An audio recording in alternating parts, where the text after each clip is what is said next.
Example 1. This first lesson in getting more diamond for less money is going to relate primarily to color and clarity.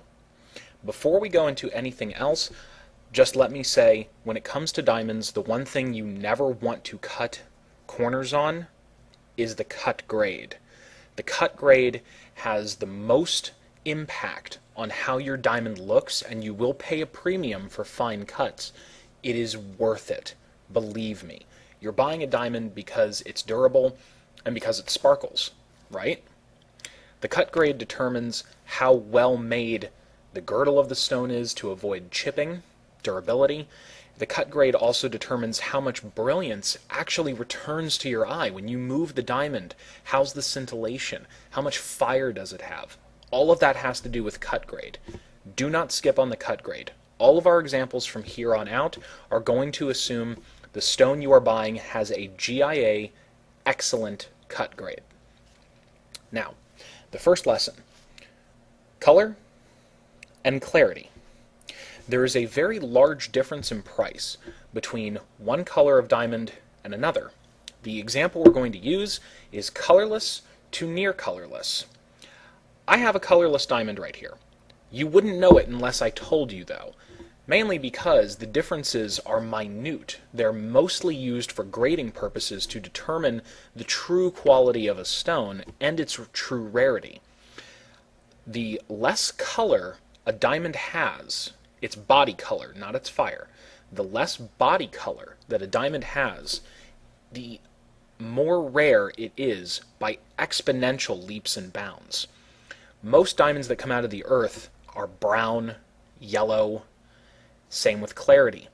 The less inclusions that a stone possesses, the more exponentially rare that stone is. It's estimated that 95% of all diamonds that are mined on Earth are not fit for jewelry grade. And even then, frankly, in my opinion, that's pushing it. If you've seen some of the rare African leopard diamonds I've seen that are yellow and full of black spots. Anyway, on to the lesson. For our first example, you will note a 1 carat D, which is the highest color grade available, VVS2, which is one of the highest clarity grades available in an excellent cut. You aren't seeing things wrong.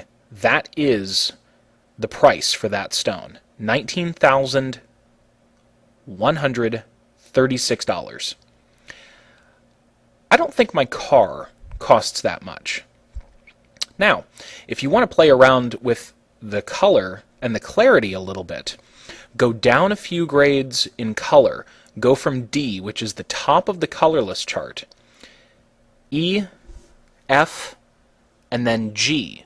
G is your first near colorless grade. It is virtually indistinguishable from a D, E, or F to the naked eye to anybody, including most jewelers. Now, watch what happens when we change a couple of things. 1 carat G VS2, which is only a couple of clarity grades down, and again, with the naked eye, you will never be able to tell the difference. And your fiancée is probably not going to be walking around with a big microscope over her ring. There's the price. $8,944. See how changing a couple of things makes a huge difference? Oh, a $10,000, $192 difference. $10,000. We didn't change the size. We didn't change the cut grade. Just the color dropped down a couple of bars, and the clarity dropped down a couple of bars. These are changes you will never see with your naked eye.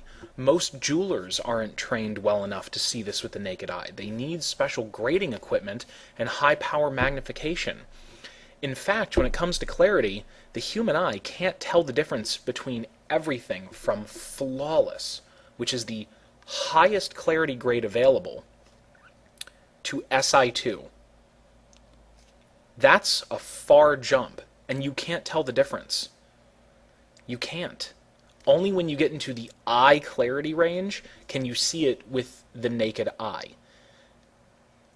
Flawless, internally flawless, aren't usually set in jewelry. There's no point. VVS 1 and 2 are the highest possible clarity grades before flawless. It means that there is virtually nothing in the stone, maybe the tiniest of pinpricks that you need high power magnification just to see it. The stone is virtually free of any inclusion. VS means very slightly included. VS is a very common grade. There's nothing wrong with VS. VS is fantastic because your inclusions can then be spotted under magnification if you ever need to prove that a stone is yours. It helps protect you. There's nothing wrong with VS. Don't knock it. Same goes for SI. A true SI grade, SI 1 and 2. Side note, there is no such thing as an SI 3. Don't believe anybody when they tell you it's an SI 3.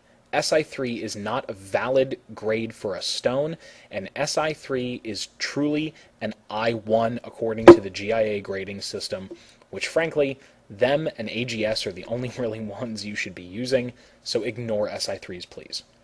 My diamond is an SI 2, and you can't tell with the naked eye. I personally don't see the need to pay for clarity if I can't see it. If it's not impacting the light performance of the stone, there's no point in spending the extra money. Same goes with color. My diamond happens to be colorless, but that's because it came colorless. I wanted the shape, the size, and the brilliance. The color was nearly irrelevant to me. Side note on color. Your near colorless grades, G, H, and I. These three grades appear nearly identical to the unaided eye in any size under 2.5 carats. They will also appear nearly identical to the unaided eye when compared to a truly colorless diamond, D, E, and F grades, in any size under 1.5 carats, unless you're a trained professional, in which case, stop spying on my videos. We'll move on to the next lesson. I hope this one helped. The next lesson that we're going to teach, by the way, is about shape and how that influences price. I'll see you then.